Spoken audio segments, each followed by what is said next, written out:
கர்த்தருக்குள் மிகவும் அன்பான சகோதர சகோதரிகளே, உங்கள் அனைவரையும் இயேசு கிறிஸ்துவின் வல்லமையுள்ள நாமத்தினாலே நான் வாழ்த்து வரவேற்கிறேன். இந்த நாளிலும் நாம் யோசுவாவை பற்றி பார்த்து கொண்டு வருகிறோம். முதல் 2 வீடியோக்களின் வழியாக நான் யோசுவாவை உங்களுக்கு விளக்கியிருந்தேன். முதல் 5 அதிகாரத்தை நாம் விளக்கி கொண்டு வந்தோம். இந்த முதல் 5 அதிகாரத்தில் தான் யுத்தத்திற்கான ஆயத்தம், அதாவது கானானுக்குள் நுழைவதற்கு முன்பாக ஆயத்தம் என்பதை பற்றி நாம் பார்த்து கொண்டு வருகிறோம். யோசுவா ஒரு நல்ல ஒரு தலைவராக, வெற்றியின் தலைவராக இருந்ததற்கு பல காரணங்கள் உண்டு பிரியமானவர்களே. அது முதலாவது, அவர் ஆயத்தம் படுத்தப்பட்டது. இந்த கர்த்தர் இவரை ஆயத்தப்படுத்தினார். ஆயத்தப்படுத்தப்பட்ட யோசுவா என்னென்ன எப்படி ஆயத்தமானார் என்று சொல்லி ஒரு 7 சத்தியங்களின் வழியாக உங்களுக்கு நான் இன்று சொல்ல போகிறேன். ஹல்லேலூயா, ஆமென். முதலாவது ஆவியா அல்லது அறிவா? பிரியமானவர்களே, ஜெய ஜீவியத்திற்கும் செழிப்பான வாழ்விற்கும் யோசுவா ஆயத்தமாகி வந்தார். யோசுவா இப்படி ஒரு ஜெய ஜீவியமும் செழிப்பான வாழ்வும் அடைந்ததற்கு காரணம் என்ன? அறிவா அல்லது ஆவியா என்று நாம் பார்க்க போகிறோம். பிரியமானவர்களே, மோசே மிகவும் அறிவானவராக இருந்தார். அவர் பார்த்தீர்கள் என்றால் அப்போஸ்தலர் 7 அதிகாரம் 22வது வசனத்திலே, எல்லாரும் பேனாவும் பென்சிலும் எடுத்துக்கொள்ளுங்கள். அப்போஸ்தலர் நடவடிக்கைகள் 7 அதிகாரம் 22வது வசனத்திலே வாசிக்கிற பொழுது, மோசே எகிப்தினுடைய சகல சாஸ்திரங்களிலும் கற்பிக்கப்பட்டு வாக்கிலும் செய்கையிலும் வல்லவனானான் என்று சொல்லி பார்க்கிறோம். அப்படியாக மோசே மிகவும் அறிவாளியாக இருந்தார். ஆனால் யோசுவா அப்படி ஒரு அறிவாளி அல்ல பிரியமானவர். அவர் அநேக விஷயங்களை கற்று தேரவில்லை. இருந்தாலும் அவர் எப்படிப்பட்டவராக இருந்தார் என்று பார்க்கிற பொழுது, அவர் ஞானத்தின் ஆவியினாலே நிரப்பப்பட்டவராக இருந்தார். வாசிக்கலாமா? உபாகமம் 34:9. மோசே நூனின் குமாரனாகிய யோசுவாவின் மேல் தன் கைகளை வைத்தபடியினால் அவன் ஞானத்தின் ஆவியினால் நிரப்பப்பட்டான். இஸ்ரவேல் புத்திரர் அவனுக்கு கீழ்ப்படிந்து கர்த்தர் மோசேக்கு கட்டளையிட்டபடி எல்லாம் செய்தார்கள். அப்படியாக பிரியமானவர்களே, இவர் ஞானத்தின் ஆவியினாலே நிரப்பப்பட்டவராக யோசுவா இருந்தார். யோசுவாவின் வெற்றிக்கு முக்கிய காரணம் என்னவென்றால், பரிசுத்த ஆவியானவராலே நிரப்பப்பட்டவராக, ஞானத்தின் ஆவியாலே நிரப்பப்பட்டவராக இருந்தார். பிரியமா, மோசேனுடைய வாழ்க்கையை பார்க்கிற பொழுது எவ்வளவு ஞானமான இருந்தாலும் அவர் பல வேலைகளில் அவர் தோல்வி அடைந்தவராக அவர் இருந்தார். ஆனால் யோசுவா அப்படி அல்ல. யோசுவாவுடைய வாழ்க்கையும் குடும்பமும் கர்த்தரை சேவித்தார்கள் என்று சொல்லி பார்க்கிறோம். யோசுவா 24:15 வாசிக்கிறோம், நானும் அவரும் வீட்டாரும் முழு குடும்பமாக கர்த்தரை சேவித்தார்கள் என்று சொல்லி நாம் பார்க்கிறோம். அல்லேலூயா. அது மட்டுமல்ல பிரியமானவர்களே, யோசுவாவின் ஊழியம் ஜெயமாக இருந்தது. நம் உலக பிரகாரமான அறிவினாலே நிறையப்பட்டவர்களாக நாம் இப்படி செய்து விடலாம், அப்படி செய்து விடலாம் என்று சொல்லி ஊழியத்திலே சிலர் நினைப்பார்கள். அப்படி இல்லை. பரிசுத்த ஆவியானவர்கள் நிறைக்கப்பட்டு நீங்கள் நடக்கிற பொழுதுதான் நீங்கள் அநேக காரியங்களை நீங்கள் வெற்றி பெற முடியும். பொதுவாக ஊழியத்திலே நீங்கள் வெற்றி பெற வேண்டுமானால் பரிசுத்த ஆவியானவருடைய துணை வேண்டும் பிரியமானவர்களே. அவரே உங்களை ஞானத்தின் ஆவியினாலே நிரப்பி நடத்துவார். யோசுவாவுக்கும் கூட பரிசுத்த ஆவியானவர்னாலே நிரப்பப்பட்டவராகவே அவர் என்ன செய்தார், எல்லா காரியங்களையும் அவர் செய்தார் என்று சொல்லி பார்க்கிறோம். ஆனால் இந்த காலங்களிலே பார்த்தீர்கள் என்றால் சிலர் தந்திரங்களையும் சூழ்ச்சிகளையும் தங்கள் ஆவிக்குரிய வாழ்க்கையிலும் ஊழியத்திலும் பயன்படுத்துகிறார்கள். அப்படிப்பட்ட காரியங்கள் எல்லாம் பேய்த்தனத்திற்கு அடுத்தவைகள் என்று யாக்கோபு 3 அதிகாரம் 15வது வசனத்திலே நாம் வாசிக்கிறோம். எனவே சிலருக்கு தந்திரங்களும் சூழ்ச்சிகளும் கைவந்த கலையாக இருக்கிறது. எப்படி இந்த ஊழியத்தை பிடிக்கிறது, எப்படி நான் இந்த ஊழியத்தை செய்வது என்று சொல்லி பலவிதமாக தந்திரமாக அவர்கள் யோசிக்கிறதை பார்க்கிறோம் பிரியமானவர்களை. ஆனால் யோசுவா பார்த்தீர்கள் என்றால் அவர் தேவ ஆவினாலே நிரப்பப்பட்டவரால், ஞானத்தினால் நிரப்பப்பட்டவராகவே அவர் வாழ்ந்து வந்தார் என்று சொல்லி நாம் பார்க்கிறோம். வாசிக்கலாமா? யோசுவா 21வது அதிகாரம் 43 முதல் 45 வரைக்கும். அந்த பிரகாரமாக கர்த்தர் இஸ்ரவேலுக்கு கொடுப்பேன் என்று அவர்களுடைய பிதாக்களுக்கு ஆணையிட்ட தேசத்தை எல்லாம் கொடுத்தார். அவர்கள் அவைகளை சுதந்திரித்துக் கொண்டு அவைகளிலே குடியிருந்தார்கள். கர்த்தர் அவருடைய பிதாக்களுக்கு ஆணையிட்டபடி எல்லாம் அவர்களை சுற்றிலும் யுத்தமில்லாமல் இளைப்பாற பண்ணினார். அவர்களுடைய எல்லா சத்துருக்களிலும் ஒருவரும் அவர்களுக்கு முன்பாக நிற்கவில்லை. அவர்கள் சத்துருக்களை எல்லாம் கர்த்தர் அவர்கள் கையில் ஒப்புக் கொடுத்தார். கர்த்தர் இஸ்ரவேல் புத்திரருக்கு சொல்லியிருந்த நல் வார்த்தைகளில் எல்லாம் ஒரு வார்த்தையும் தவறி போகவில்லை, எல்லாம் நிறைவேற்றிற்று என்று சொல்லி நாம் வாசிக்கிறோம் பிரியமானவர்களே. பிரியமானவர்களே, இந்த முக்கியமா யோசுவாவிற்கு வெற்றிக்கு காரணம் என்ன? ஆவி, அதாவது ஞானத்தின் ஆவி, பரிசுத்த ஆவியானவர் என்று சொல்லி பார்க்கிறோம். நாமும் நம்முடைய வாழ்க்கையிலே பரிசுத்த ஆவியானவருக்கு நமதிடம் கொடுத்தவர்களாக நாம் வாழ வேண்டும் பிரியமானவர்களே. அடுத்ததாக பாருங்க, வாக்குவாதமா வாக்குத்தத்தமா. அதாவது யோசுவா இந்த செழிப்பான வாழ்வை அடைந்ததற்கு, வெற்றி வாழ்க்கை அடைந்ததற்கு காரணம் வாக்குத்தத்தமா வாக்குவாதமா? ஏனென்றால் அநேக சபைகளிலே பார்த்தீர்கள் என்றால் வாக்குவாதங்கள் நடந்து கொண்டிருக்கும். இது சரியா, இந்த வொர்ஷிப் லீடர் சரியா, இந்த சிஸ்டர் பிரசங்கம் பண்றது சரியா, இந்த பாஸ்டர் சொல்றது சரியா, பாஸ்டருடைய நடக்கை சரியா, இவங்க சரியா அவங்க சரியா என்று சொல்லி பல காரியங்களையும் வாக்குவாதம் பண்ணி கொண்டிருப்பார்கள். இந்த சபையில இதை இப்படி நடத்தலாமா, அப்படி நடத்தலாமா, காலை ஆராதனை நடத்தலாமா, மாலை ஆராதனை நடத்தலாமா, பல காரியங்களே மக்கள் பேசி கொண்டிருப்பாங்க, வாக்குவாதம் பண்ணுவாங்க.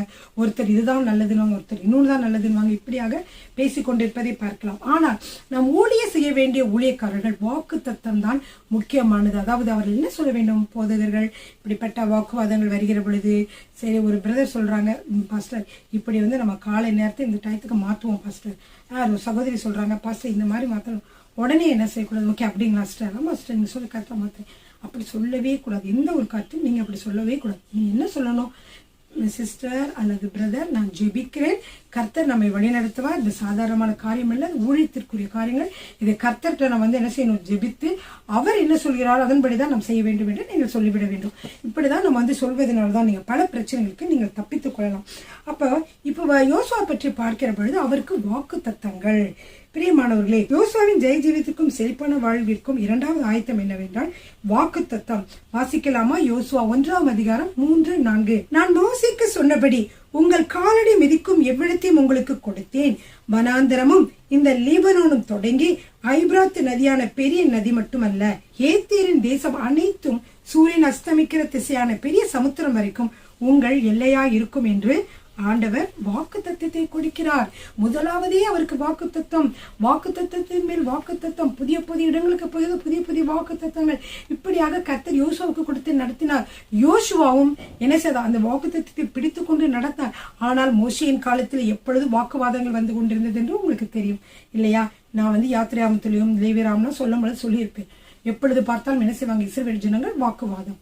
ஏன் எங்களை கூட்டிட்டு வந்த, ஏன் இப்படி செய்த, ஏன் அது செய்த வாக்குவாதம் பண்ணிக்கொண்டே இருப்பார்கள். ஆனால் அது யோசுவாவின் காலங்களிலே அப்படி இல்லை. அவர் என்ன சொல்கிறாரோ அதன்படி அவர்கள் அனைவரும் நடந்தார்கள் என்று சொல்லி பார்க்கிறோம். ஹல்லேலூயா. 1 கொரிந்தியர் 11:16. ஒருவன் வாக்குவாதம் செய்ய மனதாயிருந்தால் எங்களுக்கும் தேவனுடைய சபைகளுக்கும் அப்படிப்பட்ட பழக்கமில்லை என்று அறிய கடவன். எனவே எந்த ஒரு காரியங்களிலும் நீங்க என்ன செய்ய வேண்டியதில்லை? வாக்குவாதம் செய்ய வேண்டியதில்லை, ஜெபிக்க வேண்டும். கர்த்தரிடத்திலே ஜெபிக்கிற பொழுது கர்த்தரே உங்களுக்கு என்ன செய்வார்? வழி நடத்துவார். போதகரோடு கர்த்தர் பேசுவார். ஹல்லேலூயா. எனவே நம்ம என்ன செய்ய வேண்டும் என்றால், ஒரு நல்ல இருதயம் உள்ளவர்களாக, சுத்த இருதயம் உள்ளவர்களாக இருப்போம் என்றால் நமக்கு கர்த்தர் அநேக வாக்குத்தத்தங்களை கொடுத்து வழி நடத்துவார். மூன்றாவதாக வசனமா அல்லது விசனமா? வசனம் இருக்கிற இடத்துல விசனம் இருக்காது. பிரியமானவர்களே, பாருங்க, கர்த்தர் ஜெய ஜீவியத்திற்கும் செழிப்பான வாழ்விற்கும் யோசுவாவை ஆயத்தப்படுத்துகிற வேளையிலே மூன்றாவதாக என்னவென்றால் தேவ வசனத்திலே நிலைத்திருக்கும்படி சொன்னார். பிரியமானவர்களே, இதில் கொடுக்கக்கூடிய ஒரு வசனம் பார்த்தீர்கள் என்றால் மிகவும் எனக்கு பிடித்த வசனம் யோசுவா 1வது அதிகாரம் 7வது வசனம் 8வது வசனம். இது மிகவும் பிடித்தது. அடிக்கடி இதை மனப்பாடம் பண்ணி கொண்டு விசுவாச அறிக்கையாக நான் செய்வேன். நீங்களும் இதை மனப்பாடம் பண்ணி கொண்டு விசுவாச அறிக்கையாக செய்யலாம். ஏனென்றால் இது மிகவும் அருமையான வார்த்தை. வசிக்கலாமா? என் தாசனாகிய மோசே உனக்கு கற்பித்து நியாயப்பிரமாணத்தின் படியெல்லாம் செய்ய கவனமாய் இருக்க மாத்திரம் மிகவும் பலம் கொண்டு திடமனதாயிரு. நீ போகும் இடமெல்லாம் புத்திமானாய் நடந்து கொள்ளும்படிக்கு அதை விட்டு வலதுபுறம் இடதுபுறம் விலகாதிருப்பாயாக. இந்த நியாயப்பிரமாண புஸ்தகம் உன் வாயை விட்டு பிரியாதிருப்பதாக. இதில் எழுதியிருக்கிறவைகளின்படியெல்லாம் நீ செய்ய கவனமாயிருக்கும்படி இரவும் பகலும் அதை தியானித்துக் கொண்டிருப்பாயாக. அப்படி செய்கிற பொழுது என்ன நடக்கும்? அப்பொழுது நீ உன் வழியை வாய்க்க பண்ணுவாய், அப்பொழுது புத்திமானாயும் நடந்து கொள்வாய். நம்முடைய வழிகள் வாய்க்கப்பட வேண்டுமா? நாம் செய்கிற காரியங்கள் நாம் தொட்டதெல்லாம் துலங்க வேண்டுமா? அல்லது ப்ராஸ்பர் ஆக வேண்டுமா? புத்திமான் என்று நாம் மற்றவர்களோட பேர் எடுக்க வேண்டுமா? அலுவலகங்களிலே நீங்கள் வேலை செய்தீர்களா? மற்றவர்களோட புத்திமானாக இருக்க வேண்டும் என்று நீங்கள் விரும்புகிறீர்களா? வேதத்தை வாசியுங்கள். வேதத்தை வாசித்து அதன் சொல்கிறபடியெல்லாம் நீங்கள் நடக்கிற பொழுது கட்டாயமாக நீங்கள் ஞானத்திலே சிறந்தவர்களாக இருப்பீர்கள். இதுவே இந்த வசனத்திலே சொல்லப்பட்டிருக்கிறது. இப்படியே யோசுவாவும் என்ன செய்தார்? அவருடைய வழியிலே வழி நடத்தப்படுகிற பொழுது கர்த்தர் சொன்னது வேத வசனத்தின்படி நட. பாருங்க பிரியமானவர்களே, இந்த வேத வசனத்தை பற்றி நாம் சொல்லுகிற பொழுது மொத்தமாக 4 காரியங்களை சுருக்கமாக இதிலிருந்து நாம் கடைபிடிக்கலாம். என்னவென்றால், முதலாவது பாருங்க 7வது வசனத்திலே, நியாயப்பிரமாணத்தின்படி எல்லாம் செய்ய கவனமாய் இருக்க மாத்திரம் மிகவும் பலம் கொண்டு திடமனதாயிரு. அதாவது செய்ய கவனமாய் இருக்க வேண்டும். என்ன செய்ய வேண்டும்? வேதத்தின் வசனத்தின்படி நாம் செய்ய வேண்டும். இது ஆண்டவர் விரும்புகிறது. 2வது, அதை விட்டு வலதுபுறம் இடதுபுறம் சாயாதிருப்பாயாக. வேத வசனத்தை விட்டு வலதுபுறமும் இடதுபுறமும் சாயக்கூடாது. வேத வசனத்தின்படியே நாம் நடக்க வேண்டும்.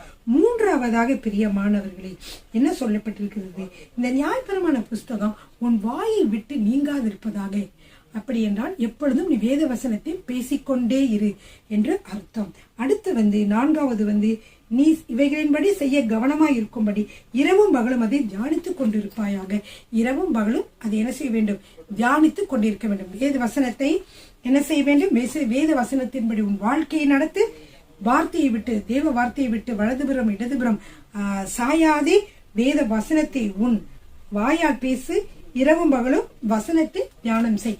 இப்படியாக 4 பகுதிகளையும் நம்ம என்ன செய்கிறோம்? இங்கு 4 காரியங்கள், 4 பாயிண்ட்ஸ் நம்ம இங்க பார்க்கிறோம் பிரியமானவர்களே. இப்படியே வேத வசனத்தை மனப்பாடம் செய்கிறவர்கள் ஜெயமடைவார்கள், செழிப்பார்கள். அதனுடைய வசனத்தின்படி நடக்கிறவர்கள் செழிப்படைவார்கள். ஹல்லேலூயா. எனவே ஆசாரியனுடைய உதடுகள் அறிவை காக்க வேண்டும் என்று வசனம் சொல்லுகிறது. அது மட்டுமல்ல, வேதத்தை அவன் வாயிலே தேடுவார்களே. எனவே மல்கியா 2:7 வாசிக்கலாம், ஆசாரியனுடைய உதடுகள் அறிவை காக்க வேண்டும், வேதத்தை அவன் வாயிலே தேடுவார்களே. எனவே நம் தெய்வ ஊழியர்களாக நாம் வேத வசனத்தை மனப்பாடம் செய்யும். அதை நம்ம அடிக்கடி நம் வசனத்தை நம்ம யூஸ் பண்ண வேண்டும். நம்ம எத்தனை பேர் வாயில் வேத வசனம் பேசப்படுகிறது? அல்லது உலகில் நடக்கும் தீமைகளையும் கட்டுக்கதையிலுமே பேசிக் கொண்டிருக்கிறோமா? வேத வசனம் என்ன சொல்லி இருக்குது என்று நீங்கள் பேச வேண்டும். அப்படியாக வேத வசனம் விருத்தி அடைந்தால், அப்போஸ்தலர் 6:7, அப்போஸ்தலர் 6:7 வேத வசனம் விருத்தி அடைந்து சீசருடைய தொகை எருசலேமில் பெருகிற்று, ஆசாரியர்களும் அநேகர் விசுவாசத்துக்கு கீழ்ப்படிந்தார்கள். எனவே வேத வசனம் விருத்தி அடைகிற பொழுதுதான் சீசருடைய தொகை பெறுகிறது. உங்களுடைய சபையிலும் வேத வசனம் அடிக்கடி பேசப்பட வேண்டும்.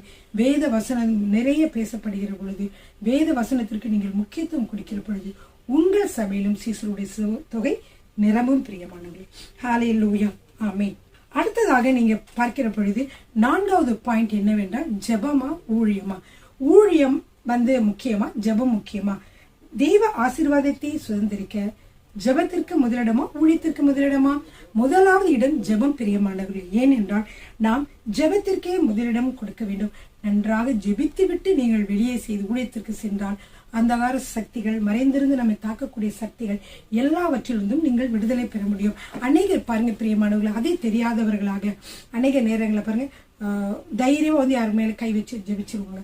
அப்புறம் ஒருத்தவங்க அப்படிதான் ஜெபிச்சாங்க. அப்புறம் அவங்களுக்கு கால் வலிக்காக அவங்க ஜெபிச்சாங்க. ஆனா அவங்க நல்லா ஆயிட்டாங்களா, இவங்களுக்கு கால் வலி வந்துருச்சான். இப்படி நீங்க பலவிதமான காரியங்களை கேட்டிருப்பீங்க. ஏனென்றால் நம்ம ஆயத்தம் இல்லாமல் இருக்கிறது. ஆயத்தம் என்றால் என்ன? ஜெபம் தான். ஜெபம் பண்ணி, கர்த்தாவே என்னை முழுவதுமாக மறைத்துக் கொள்ளுங்க, உச்சந்திருந்து உள்ளங்கால் ரத்த கொட்டைகளை மறைக்கிறேன், நான் இந்த ஊழியத்தை செய்கிற பொழுது உம்முடைய வல்லமை வெளிப்பட வேண்டும், நீர் என்னோடு வாருங்கள் என்று சொல்லி கர்த்தரிடம் நாம் ஜெபித்து, ஊழியத்திற்காக ஜெபித்து நாம் செல்கிற பொழுது ஊழியம் ஆசீர்வதிக்கப்படும் பிரியமானவர்களே. யோசுவா 8:10 அதிகாலமே யோசுவா எழுந்திருந்தான், ஜனங்களை இலக்கம் பார்த்து இஸ்ரவேலின் மூப்பரோடும் கூட ஜனங்களுக்கு முன்னே நடந்து ஆயியின் மேல் போனான். அதாவது யோசுவா பாத்தீங்கன்னா அதிகாலையுமே எழுந்திருந்தார் என்று சொல்லி கிட்டத்தட்ட ஒரு 10 இடங்களால் நீங்க பார்க்கலாம் யோசுவா பற்றி. ஏன் யோசுவா அதிகாலையுமே எழுந்திருந்தார்? அதிகாலமே எழுந்திருந்து முதலாவது ஆயத்தமாகிறார். கர்த்தருடைய பாதத்திலே காத்திருந்து ஆயத்தமாகி அதற்கு அப்புறம் தான் யுத்தத்திற்கு செல்வதை நாம் பார்க்கிறோம். ஏனென்றால் அவருடைய வெற்றிக்கு காரணமே அதிகாலை எழுந்திருந்து கர்த்தருடைய பாதத்திலே காத்திருந்து அதற்கு அப்புறம் செல்வதுதான். அது மட்டுமல்ல, அவருடைய சத்துருக்கள் கூட அதிகாலை எழுந்திருக்கிறார்கள் என்று சொல்லி அவர்களை விட இவர் காலையில் எழுந்திருக்க வேண்டும் என்று எழுந்திருக்கிறார்.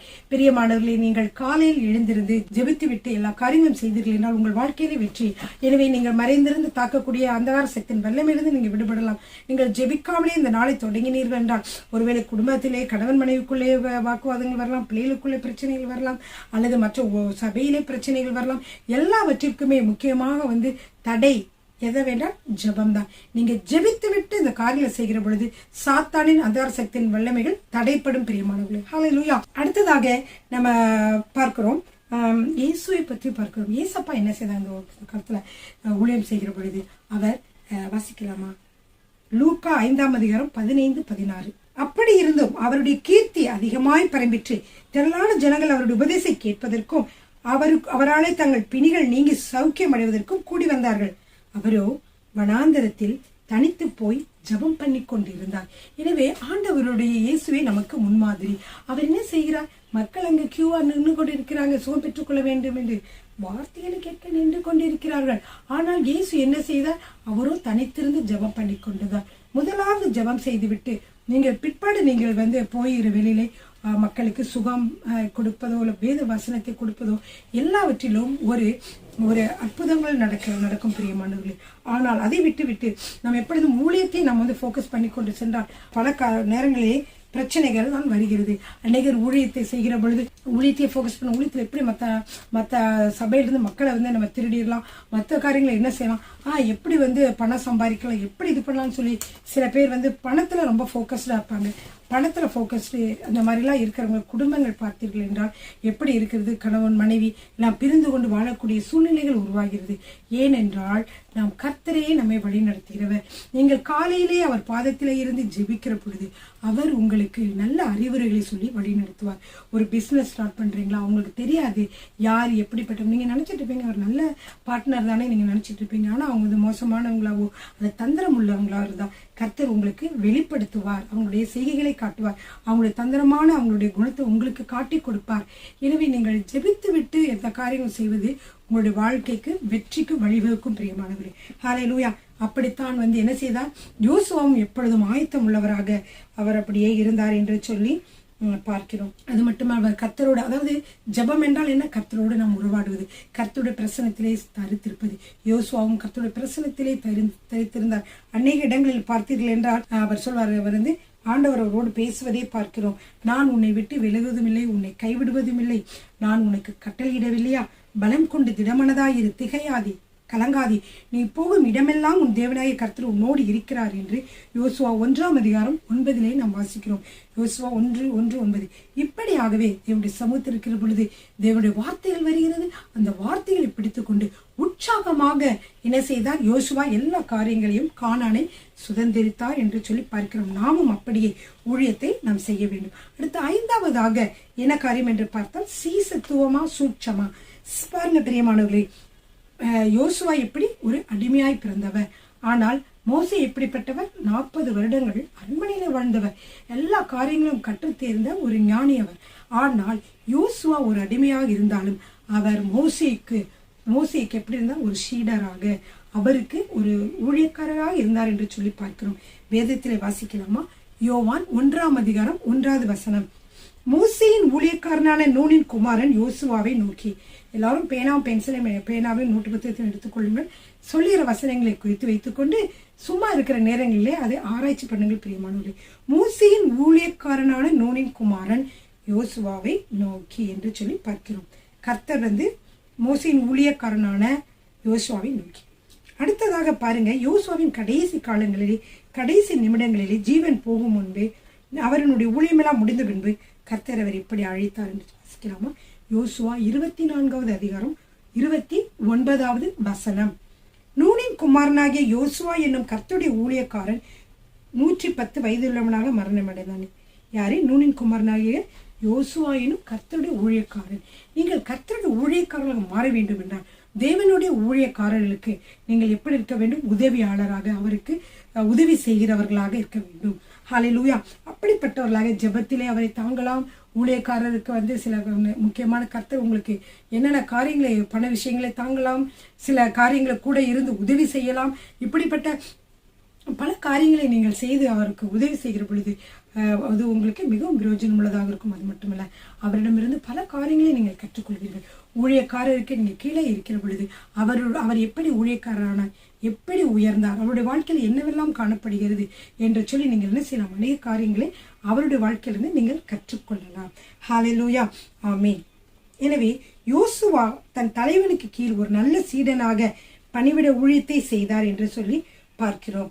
ஆனால் அவர் தலைமை பொறுப்பை எடுப்பதற்காக அவர் சூட்சமோ தந்திரமோ அவர் செய்யவில்லை என்று சொல்லி பார்க்கிறோம் பிரியமானவர்களே. எனவே நிறைய இடங்களில் பார்க்கிறோம் யோசுவா பற்றி. யாத்திரையாமம் 17 வாசிக்கிறோம். மோசே சொன்னபடியே யோசுவா செய்து அமலேக்கியரோடு யுத்தம் செய்தான். மோசே தன் ஊழியக்காரனாகிய யோசுவாவோடு எழுந்திருந்து என்று சொல்லி நாம் எழுந்திருந்து போனான் என்று சொல்லி பார்க்கணும். இப்படியாக அவர் ஒரு ஊழியக்காரராக மோசேக்கு இருந்து எல்லா பணிவிடைகளும் செய்தார் என்று சொல்லி பார்க்கிறோம். பல இடங்களிலே பாருங்க, எப்ராஹிம் கோத்திரத்தில் நூனின் குமாரனாகிய ஓசேயா தேசத்தை வேவு பார்க்க மோசேயால் அனுப்பப்பட்டார். ஓசேயா என்றாலும் யோசுவா என்றாலும் ஒருவர் தான் பிரியமானவர். அவருடைய பெயர் ஓசேயா. சோ இவங்க என்னாமோ 13:8 வாசிக்கிறோம். இப்படியாக மோசேக்கு யோசுவா பல விதங்களிலே உதவி செய்தார் என்று பார்க்கிறோம் பிரியமானவர்களே. ஹல்லேலூயா. ஆனால் தற்காலங்களே பார்த்திருந்தால் சின்னதாக ஜெபம் செய்து பிசாசு ஓடிவிட்டாலோ அல்லது ஒரு நன்றாக பாட தெரிந்தாலோ கொஞ்சம் பேச தெரிந்தாலோ என்ன செய்கிறார்கள், தனி ஊழியம் என்று அவர்கள் செல்கிறார்கள். இதனால பல கஷ்டங்களும் பல பாடுகளும் பட வேண்டியிருக்கிறது. ஆனால் ஊழியக்காரரோடு தரித்திருந்து அவரோடு இருந்து அவருடைய காரியங்கள் எல்லாம் கற்றுக்கொண்டு அதற்கு பிற்பாக நம் ஊழியத்திற்கு செல்கிற பொழுது நம்முடைய ஊழியம் ஆசீர்வதிக்கப்பட்டதாக இருக்கும் பிரியமானவர்களே. ஹல்லேலூயா. ஆமென். அடுத்து 6வதாக நீங்க பார்த்தீர்கள் என்றால் தரிசனமா சொப்பனமா. அநேக வேளைகளிலே தரிசனம் என்பது நாம் என்ன செய்ய வேண்டும் என்று ஒரு ப்ளூ பிரிண்ட் மாதிரி கர்த்தர் நமக்கு காட்டுவது. இப்ப யோசுவாவுக்கு கர்த்தர் தரிசனத்தை தந்தார். ஆமாம், அவருக்கு என்று சில காரியங்களை கொடுத்தார். வாசிக்கலாமா? யோசுவா 1 அதிகாரம் 3வது வசனம் 4வது வசனம். நான் மோசேக்கு சொன்னபடி உங்கள் காலடி மிதிக்கும் எவ்விடத்தையும் உங்களுக்கு கொடுத்தேன். வனாந்தரமும் இந்த லீபனோனும் தொடங்கி ஐப்ராத்து நதியான பெரிய நதி மட்டுமல்ல, ஏத்தேரின் தேசம் அனைத்தும் சூரியன் அஸ்தமிக்கிற திசையான பெரிய சமுத்திரம் வரைக்கும் உங்கள் எல்லையா இருக்கும் என்று சொல்லி என்ன செய்கிறார் ஆண்டவர்? ஒரு ப்ளூ பிரிண்ட் கொடுக்கிறார், ஒரு தரிசனத்தை கொடுக்கிறார். அந்த தரிசனப்படியே என்ன செய்கிறாரு யோசுவா செல்வதை நாம் பார்க்கிறோம் பிரியமானவர்களே. ஆனால் சொப்பனம் என்பது நாம் கனவு காண்கிறது அல்லது மனிதனுடைய கற்பனை உலகம்தான் சொப்பனம். எனவே சொப்பனத்தை விட நமக்கு என்ன வேண்டும்? தரிசனம் நமக்கு வேண்டும் பிரியமானது. யோசுவா பெற்றுக்கொண்ட இப்படிப்பட்ட தரிசனம் நமக்கும் வேண்டும். ஹல்லேலூயா. பாருங்க, பவுல் கூட சொல்றாரு 2 கொரிந்தியர் 10:14-15. 2 கொரிந்தியர் 10 அதிகாரம் 14-15 வசனங்கள். உங்களிடத்தில் வந்தெட்டாதவர்களாய் நாங்கள் அளவுக்கு மிஞ்சி போகிறதில்லை. நாங்கள் கிறிஸ்துவின் சுவிசேஷத்தை பிரசங்கித்து உங்களிடம் வரைக்கும் வந்தோமே. எங்கள் அளவை கடந்து மற்றவர்களுக்கு வேலைக்குட்பட்டு மேன்மை பாராட்ட மாட்டோம். மற்றவருடைய வேலைக்கு நாங்கள் உடன்பட மாட்டோம். எங்களுடைய வேலையை நாங்கள் சரியாக பார்த்து உங்களுக்கு நாங்கள் சத்தியத்தை சொல்கிறவர்களாக இது மட்டும் வந்தோம் என்று சொல்வதை பார்க்கிறோம். இப்படியே நாமும் நம்முடைய வாழ்க்கையிலும் ஒரு திட்டமிட்ட வாழ்க்கையாக ஊழியம் என்றால் ஊழியத்தை குறித்த காரியங்களை நாம் கவனமாக நாம் இருக்க வேண்டும் பிரியமானவர்களே. அடுத்ததாக தெய்வ சத்தமா மனுஷ சத்தமா? அதாவது இந்த செழிப்பான வாழ்க்கையை வெற்றி வாழ்க்கையும் ஜெய ஜீவியத்தையும் ஜோஷுவா அடைந்ததற்கு இன்னொரு காரணம் என்னவென்றால் தேவனுடைய சத்தம். அதுதான் பிரியமானவர்களே. நாம் தேவனுடைய சத்தத்தை கேட்க வேண்டும். மனுஷ சத்தங்கள் பலவிதங்களில் கேட்டாலும் நாம் என்ன செய்யக்கூடாது? அதை நம்ம கேட்கவே கூடாது. அதன்படி என்ன செய்யக்கூடாது? நாம் நடக்கவே கூடாது பிரியமானவர்களே. எப்பொழுதும் என்ன செய்ய வேண்டும்? தேவ சத்தத்தை கேட்கிறவர்களாக மாற வேண்டும். ஹல்லேலூயா.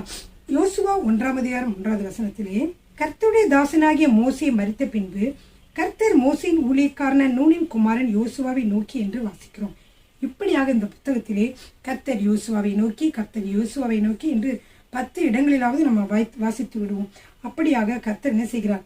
யோசுவாவோடு பேசினதை பார்க்கிறார். யோசுவாவுடைய வெற்றிக்கு காரணமே கர்த்தர் பேசினதான் பிரியமானவர்களே. ஹல்லேலூயா. அப்படியே நம்ம என்ன செய்ய வேண்டும்? நடக்க வேண்டும். இது தேவாதி தேவனாகிய இயேசு கிறிஸ்து இந்த உலகத்தில் இருந்த பொழுதும் கூட அவர் என்ன செய்தார்? யோவான் 5 அதிகாரம் 19வது வசனம். மெய்யாகவே நான் உங்களுக்கு சொல்கிறேன், பிதாவானவர் செய்ய குமாரன் காண்கிறது எதுவோ அதையே என்று வேறொன்றையும் தாமாய் செய்ய மாட்டார். அவர் எவைகளை செய்கிறாரோ அவைகளை குமாரனும் அந்தப்படியே செய்கிறார் என்று சொல்லி நாம் வாசிக்கிறோம். இவ்விதமாக நாமும் நமது ஆண்டவர் பேசும் ஆலோசனைப்படியே வழி நடத்துவதை அவருடைய வழி நடத்தும்படியே நாம் செய்ய வேண்டும் பிரியமானவர்களே. ஹல்லேலூயா.